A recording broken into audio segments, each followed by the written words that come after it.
갈라디아서 마지막 장 우리가 함께 읽었습니다. 또 2016년도 오늘이 마지막 날입니다. 지난 한 해를 잘 돌아보면서 또 하나님께서 우리에게 주실 새로운 기회의 해를 믿음으로 바라보는 복된 날이 되기를 바랍니다. 갈라디아서 6장의 이 내용은 우리가 어제 5장에서 살폈던 내용 중에 예수 그리스도로 말미암아 우리가 율법의 멍에로부터 자유함을 받았다.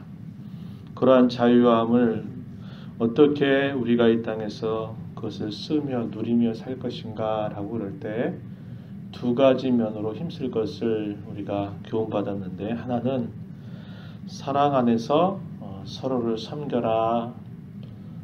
그 자유함은 방종이거나 다른 사람의 해를 끼치는 것이 되어서는 안 되고, 오히려 다른 사람을 사랑으로 세우는 일을 위해서 그 자유함을 써야 된다. 두 번째는 우리 안에 거하시는 성령의 인도하심을 따라서 살아가야 된다. 이러한 교훈을 주었습니다. 그래서 성령의 인도함을 따라 살아갈 때 우리에게는 육체의 일들을 열매 맺는 것이 아니고 성령의 열매를 맺는 삶을 살게 됨을 우리가 생각했었습니다.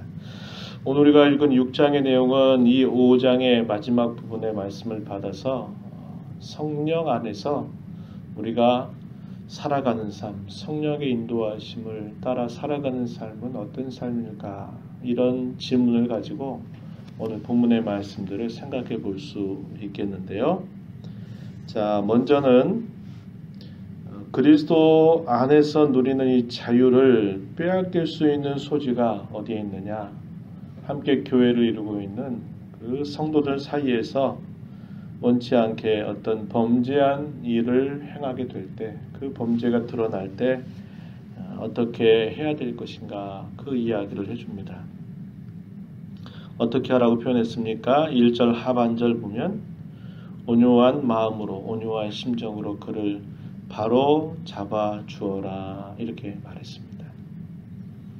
왜냐하면 이 범죄라고 하는 것 자체가 이 전체를 마치 누룩이 온덩이에 퍼지는 것과 같이 결국 다 오염시키고, 그렇게 되면 참된 자유함을 빼앗게 되기 때문에 그러한 문제에 관해서는 바로 잡는 일을 해야 된다, 이렇게 가르치고, 또한 자신에 관하여서는 항상 자기 자신도 그런 유혹을 받아서 그런 죄에 빠질 수 있다라는 것을 두려워하면서 자기 자신을 언제든지 살펴보도록 해야 된다, 이렇게 말하고 있다는 겁니다. 그래서 교회라고 하는 공동체 안에 이런 죄의 문제들을 바르게 잘 다스리고 돌아보는 일들을 해야 그 교회에 속해 있는 성도들이 그리스도 안에 참된 자유함을 누리게 되고 또 성령을 따라서 살아가는 삶을 행할 수 있다라는 것을 이야기해 줍니다. 또한 서로와 서로 사이에는 어떠한 자세를 가졌냐 하면 짐을 지는 자세를 가져야 된다, 이렇게 가르쳐 줍니다. 2절부터 5절의 내용에 보면, 자, 2절에 뭐라고 표현했습니까? 너희가 짐을 서로 지라, 이렇게 표현했죠.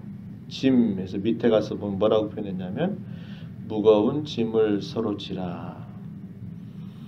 어떤 사람이 너무나 무거운 짐을 지고 있다라고 생각이 들 때 항상 그 짐을, 다른 사람이 지고 있는 그 무거운 짐을 서로 나누어서 지는 자세를 가지도록 해라, 이렇게 표현했고, 또한 5절에 보면, 5절 하반절에 보면 각자가 자기가 져야 될 짐이 또 있다, 이렇게 말하는 겁니다.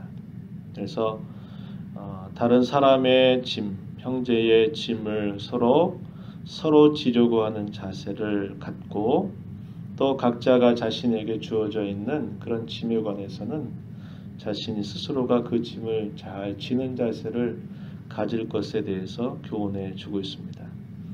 다른 사람의 짐을 나누었다 그래서 마치 그것을 가지고 교만한 양 자기가 뭔가 잘난 것인 양 이런 생각하지 말라는 거예요. 뭐라고 표현합니까? 3절에 만일 누가 아무것도 되지 못하고 된 줄로 생각하면 스스로 속임이라. 뭔가 된 걸로, 뭔가 한 것처럼 그렇게 티를 내고 그런 자세 갖지 말고, 이것이 교회를 이루고 있는 성도 간에 마땅한 그런 도리임을 알고 그런 자세로 섬기고 짐을 나눠줘라, 이렇게 표현하고 있는 것입니다. 그 목적이 뭘까요? 2절 끝에 보니까 그리스도의 법을 성취해라. 그렇죠? 그리스도의 법, 그리스도의 뜻, 그리스도의 말씀을 성취하도록 할 목적으로 그렇게 하라는 거예요. 그걸 가지고 자기가 뭔가를 한 것이냐, 자기 자랑을 일삼거나 자기 자랑을 드러내는 것이 아니고 그리스도의 뜻, 그리스도의 말씀, 그리스도의 법을 성취할 목적으로 그렇게 하라, 이렇게 권면하고 있는 겁니다. 또한 뭐라고 권면합니까? 자연 속에 하나님께서 심어주신 이처럼 무엇을 심든지 그대로 거둘 것을 기억하고, 특별히 뭘 심으라고 말하느냐? 선을 행하라, 이렇게 말합니다. 선을 행하고 낙심하거나 그것 때문에 주저앉지 말고 끝까지 성령의 인도하심 따라서 선을 행하는 일을 힘써라, 이렇게 권면합니다. 그러면 때가 이르게 되면 반드시 그 열매를 거두게 하실 것이라, 이렇게 이야기하고, 우리가 거두어야 할 열매의 내용은 뭐냐? 육체의 일, 우리가 5장 19절부터 21절에서 나타나는 그런 육체의 일이라든지 아니면 자기 육체를 자랑한다든지 그러한 열매가 아니라 성령을 위해서 심고 그 성령의 열매를 거두는 일들을 기대하면서 열심을 내라, 이렇게 권하고 있는 겁니다. 자, 성령을 따라 살아라 하는 말씀 5장 16절에서 우리가 어제 확인했죠. 너희는 성령을 따라 행하라, 이렇게 말씀했고, 5장 25절에서 보면 만일 우리가 성령으로 살면 또한 성령으로 행할 것이라, 이렇게 표현한 것처럼 이러한 삶을 이야기하고 있고요. 자, 반면에 또 이에 대한 다른 구절들을 보면 14절에 한번 가서 보면요. 오직 우리 주 예수 그리스도의 십자가를 자랑하며 살아가는 삶, 이렇게도 연결시킬 수 있죠. 네, 그렇게 될 경우에는 성령으로부터 영생의 열매를 거두게 될 것이다, 이렇게 말하고 있습니다. 이 세상에 살면서 이 세상을 살아가되 무엇을 위하여 사느냐? 선한 일을 행하라 하는 겁니다. 이 선한 일이라고 하는 기준은 뭘까요? 하나님의 뜻입니다. 하나님의 뜻을 행하는 것이 선행의 기준입니다. 기준. 그래서 하나님의 뜻을 따라서 끝까지 살아가는 거죠.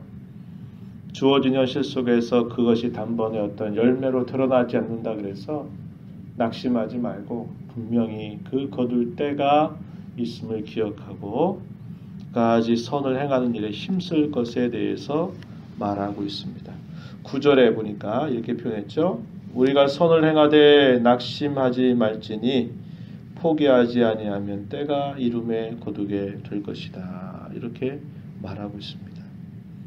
그리고 이러한 선한 일의 대상에 대해서는 모든 사람에게 이렇게 선을 행하는 자세를 가지라는 거예요. 신불신, 믿는 사람뿐만 아니라 믿지 않는 사람들을 향해서 언제든지 선을 행하는 삶을 살아라. 그러나 특별히 믿음의 가정들에게는 특별히 더 마음을 써라, 이렇게 가르칩니다. 10절에 그러므로 우리는 기회 있는 대로 모든 이에게 착한 일을 하되 더욱 믿음의 가정들에게 할지니라, 이렇게 표현하고 있어요. 그래서 우리가 살아가면서 하나님의 뜻을 따라가고 선을 행하는 그 삶의 대상은 우선적으로는 사람의 대상을 가리지 않는다는 거예요. 그런 사람들을 가려서 안 될 것이고, 다른 사람이 심지어 악을 향해서 대한다 하더라도 우리의 마음가짐이나 자세는 선으로 악을 이기는 자세를 가져야 되는 것이고, 함께 그리스도의 피를 나누어서 함께 믿음의 가족을 이루고 있는 성도들에 대해서는 또 각별한 마음을 가지고 선한 일을 행하도록 힘쓰라고 이렇게 권면하고 있다는 겁니다. 그게 바로 뭐냐? 다 선을 위해서 심는 일이다 하는 거고, 그 심는 그 일에 대해서는 하나님이 분명히 열매를 거두게 하실 것을 바라보면서 그렇게 하라고 이야기하고 있습니다. 사도는 이제 편지의 마지막 말미에 이르러서 그 갈라디아 성도들을 향한 그의 마음을 표현하기를 11절에서 내가 너에게 큰 글자로 쓴 것을 보라 이렇게 말합니다. 갈라디아 성도들이 받은 그 복음의 진리 가운데서 거하지 못하고 거짓된 교사들의 가르침에 이렇게 미혹을 받아서 흔들리고 우왕좌왕하고 있는 그들을 향한 사도의 간절한 표현들이 이런 표현 속에 나타나고 있는 거죠. 그러면서 할례를 받으라고 율법을 지키라고 주장하는 자들은 그들의 속내가 뭐냐? 그들이 그리스도의 십자가 때문에 받는 박해를 면하려 하는 데 있고 결국은 자신들의 육체를 자랑하는 데 있다. 12절 13절에서 이렇게 말하는 겁니다. 그러나 믿음으로 사는 자, 갈라디아 성도들을 향해서 복음의 진리를 믿고 살아가는 자들은 오직 자랑할 것은 그리스도 예수의 십자가 외에는 결코 자랑할 것이 없는 삶이다. 이렇게 말했고, 새로 지으심을 받은 자로서 예수님의 흔적을 자신에게 가진 자로서 살아가야 된다. 이렇게 표현하고 있습니다. 여기 14절에서 그렇게 표현했고, 역시 또 이하의 17절 가서 보니까 이후로는 누구든지 나를 괴롭게 하지 말라. 내가 내 몸에 예수의 흔적을 지니고 있노라. 다른 사람이 우리 자신들을 바라볼 때마다 예수님의 흔적을 지니고 있다. 예수님의 모습을 지니고 있다. 이런 삶을 살아가라. 이렇게 말하는 겁니다. 그래서 마지막으로 사도가 갈라디아 성도들에게 권면하는 것은 율법의 거짓된 가르침에 속지 말고 복음 진리 가운데 서서 거기에 굳세게 서서 오직 우리의 모든 것이 되시는 예수 그리스도의 십자가만을 자라가면서 삶을 살아갈 것을 권면하면서 이 서신을 마치는 그런 모습을 우리가 확인하게 됩니다.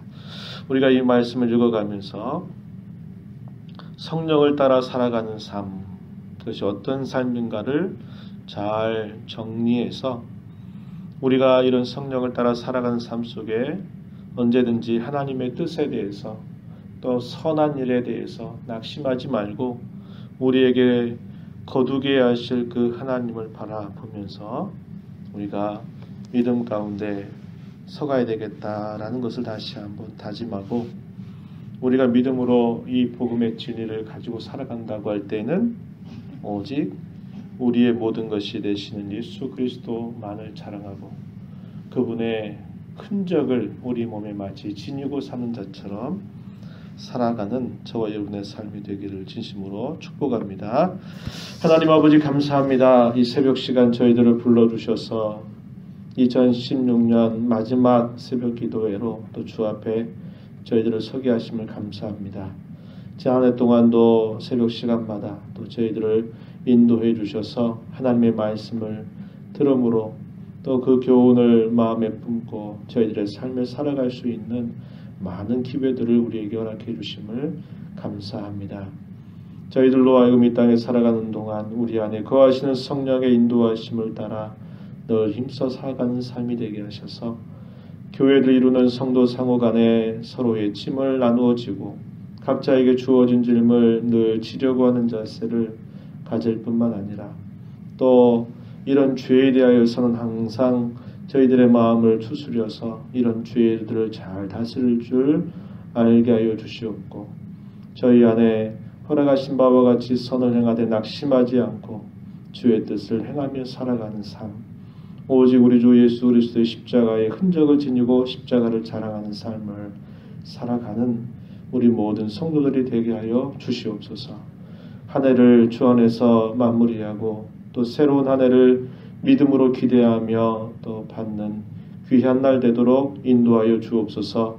은혜의 보호자 앞에 나와서 간구하는 모든 심령들을 용납하시고 오늘도 풍성한 은혜로 저희들과 함께 하셔서 주와 온전히 동행하는 삶을 살아가도록 도와주시옵소서. 예수님 이름으로 기도하옵나이다. 아멘.